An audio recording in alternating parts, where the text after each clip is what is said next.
Nous sommes ici au Centre d'histoire de la résistance et de la déportation, qu'on nomme habituellement le CHRD, simplement. Centre d'histoire et non musée, parce qu'on a voulu faire un lieu de rencontre, un lieu de questions et de réponses, un lieu qui fasse réfléchir, qui ne se contente pas d'émouvoir. Il est extrêmement intéressant parce qu'il y a beaucoup de témoignages, il y a des objets, il y a des affiches avec des explications d'histoire, mais j'avoue que les témoignages sont extrêmement intéressants parce qu'ils rendent plus vivant ce qui s'est passé à l'époque. Moi, je suis devenue agent de liaison très tôt, à 16 ans. Mon frère Gilbert Dru était déjà des résistants organisés. Ils sont rentrés dans des organisations résistantes et ils avaient besoin de faire passer des choses. Et moi, en sortant de classe, je prenais mon vélo et j'allais chez un certain Eugène Ponce, qui était un éditeur et un homme remarquable.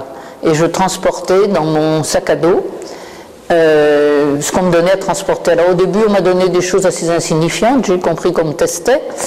Et puis peu à peu, j'ai transporté des choses de plus en plus importantes, et souvent des rendez-vous, puis des choses que je ne savais pas, que je ne connaissais pas. Quand les Allemands ont investi la zone libre, donc en novembre 1942, tout a changé. Et comme j'avais suivi des cours de calligraphie, ces cours de calligraphie m'ont permis de jouer un rôle important dans la fabrication des faux papiers. Parce qu'imiter une signature, ça ne me posait franchement aucun problème. J'avais appris ça pendant plusieurs années.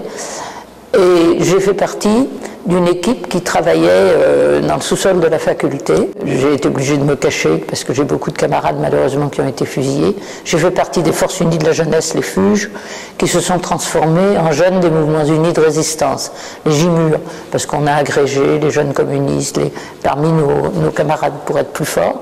Et puis, sur des ordres venus d'en haut, on a très bien senti, quand Jean Moulin a pris le pouvoir, on ne savait pas du tout qui c'était, mais on a très bien senti qu'il y avait quelqu'un qui était à la manœuvre et qui savait ce qu'il faisait. Quelquefois, des gens nous disent, mais la mémoire, oui, c'est bien, mais enfin, la mémoire, finalement, à quoi ça sert? Les enfants, ils apprennent ça en classe. Alors, je leur réponds généralement qu'il me semble que ça sert, c'est un outil de réflexion. C'est important que vous appreniez que les gens sont capables, que l'homme est capable du pire. Hein, et qu'il ne faut jamais obéir aveuglément à un chef.